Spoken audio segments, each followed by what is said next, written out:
Hello friends, welcome back to jobs in Telugu YouTube channel. తెలంగాణలో VRO వ్యవస్థ మళ్ళీ రాబోతుంది. ప్రభుత్వం తీసుకున్న నిర్ణయంపై నిలబడుతుందని అర్థమవుతుంది. సో గత ప్రభుత్వం విఆర్ఓ వ్యవస్థను రద్దు చేస్తే ఇప్పుడు కొత్తగా వచ్చిన ప్రభుత్వం విఆర్ఓ వ్యవస్థను మళ్ళీ పునరుద్ధరణ చేస్తుంది. దానికి తగ్గట్టుగానే మనకు విఆర్ఓలు విఆర్ఏలు వేరే డిపార్ట్మెంట్లకు వెళ్ళిన వాళ్ళని మళ్ళీ ఈ విఆర్ఓ డిపార్ట్మెంట్కు రావాలని చెప్పి ఒక విల్లింగ్ ఆప్షన్ అయితే ఇవ్వడం జరిగింది. సో దానికి సంబంధించిన మొత్తం అప్లికేషన్స్ రావడం జరిగింది. దీంట్లో ఎన్ని అప్లికేషన్స్ వచ్చాయి, కొత్త నోటిఫికేషన్ వచ్చే ఛాన్స్ ఉందా లేదా అనే విషయాన్ని అయితే ఈ వీడియోలో తెలుసుకుందాం.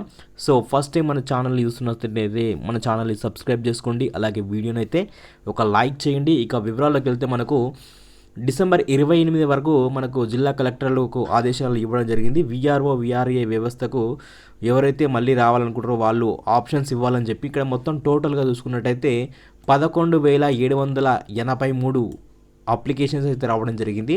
దీంట్లో డూప్లికేట్ అండ్ మల్టిపుల్ అప్లికేషన్స్ వచ్చేసి ఆప్షన్స్ వచ్చేసి మనకు 3,713 అయితే రావడం జరిగింది. టోటల్గా ఇవి మైనస్ ఇందులో నుంచి ఇవి మైనస్ చేసుకుంటే 8,070 ఇవి లిస్ట్ అయితే రావడం జరిగింది. ఇక మళ్ళీ ఈ లిస్టుకు కొత్తగా number of application taken from duplicates అని చెప్పి 1648 అయితే ఈ డూప్లికేట్ అప్లికేషన్లకి వెళ్ళి తీసుకోవడం జరిగింది. తీసుకున్న తర్వాత ఇవి మొత్తం కలుపుకుంటే 9,718 వేకెన్సీస్ అయితే రావడం జరిగింది. మళ్ళీ ఇందులో నుంచి వితౌట్ ఎంప్లాయ్ ఐడి లేని వాళ్ళు 21 మైనస్ చేశారు. సర్టిఫికేట్ నాట్ ఎన్క్లోజ్డ్ అని చెప్పి 21 మైనస్ చేశారు. టోటల్గా నెట్ అప్లికేషన్స్ వచ్చి ఆప్షన్స్ రిసీవ్డ్ అని చెప్పేసి 9,654 అప్లికేషన్స్ అయితే ఇక్కడ రావడం జరిగింది. ఇక దీంట్లో విఆర్ఓ కేటగిరీకి చూసుకున్నట్టయితే మనకు టోటల్గా 3,534. ఇందులో మళ్ళీ డిగ్రీ క్వాలిఫై ఉన్న వాళ్ళు 1,516, ఇంటర్ క్వాలిఫై ఉన్న వాళ్ళు 1,347, అదర్స్ క్వాలిఫై అంటే 10th కంటే బిలో ఉన్న వాళ్ళు 614 కింద ఉన్నారు. ఇక విఆర్ఏ కేటగిరీ చూసుకున్నట్టయితే టోటల్గా 5,987.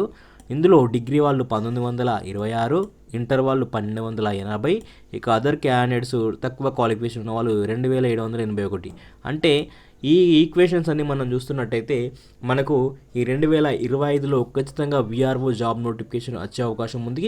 ఈ విఆర్ఓ జాబ్ నోటిఫికేషన్ దాదాపు 8,000 నుంచి మనకు ఖాళీలు ఏర్పడే అవకాశం ఉంది. మొత్తంగా మనకు ప్రతి గ్రామానికి విఆర్ఓ అనేది ఖచ్చితంగా అవసరం ఉంటుంది కాబట్టి విఆర్ఓ వ్యవస్థ గ్రామ స్థాయిలో ఉంటుంది కాబట్టి మన తెలంగాణలో ఉన్న గ్రామాల పరంగా చూసుకుంటే మనకు 8 నుంచి 10,000 విఆర్ఓ ఉద్యోగాలు అయితే మనకు జనవరిలో రావచ్చు.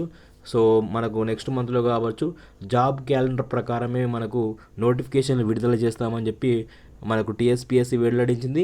అలాగే మళ్ళీ ఈ విఆర్ఓ ఉద్యోగాలకు సంబంధించి జాతర రాబోతుందని మనం అర్థం చేసుకోవచ్చు. సో ఖచ్చితంగా విఆర్ఓ నోటిఫికేషన్ 8,000 నుంచి 10,000 వరకు వచ్చే ఛాన్స్ ఉంది కాబట్టి సో ఎవరైనా సరే ఈ విఆర్ఓ ఉద్యోగాలకు అప్లై చేసుకోవాలి, ప్రిపేర్ కావాలనుకుంటే ఇప్పటి నుంచి స్టార్ట్ చేయండి. నోటిఫికేషన్ పడిందా లేదని కాకుండా so main topics general studies, current affairs, అలాగే తెలంగాణ చరిత్ర, తెలంగాణ ఉద్యమ చరిత్ర వీటికి సంబంధించి కొన్ని మీరైతే ప్రస్తుతానికి ప్రిపేర్ కాండి. సో దాని తర్వాత నోటిఫికేషన్ పడ్డప్పుడు మనం సిలబస్ అనేది చూసుకొని మళ్ళీ దానికి తగ్గట్టుగా సిలబస్లు ఇవి ఖచ్చితంగా ఇంక్లూడ్ అయి ఉంటాయి కాబట్టి సో అప్పుడేమైనా మార్పులు చేర్పులు ఉన్నట్టయితే దాని ప్రకారము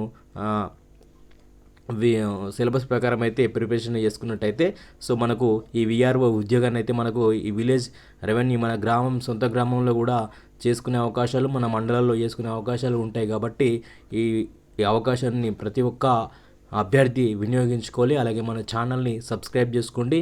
ఇలాంటి జాబ్ అప్డేట్స్ ఖచ్చితంగా మన ఛానల్లో రెగ్యులర్గా రావడం జరుగుతుంది. సబ్స్క్రైబ్ చేసుకోండి. Thank you.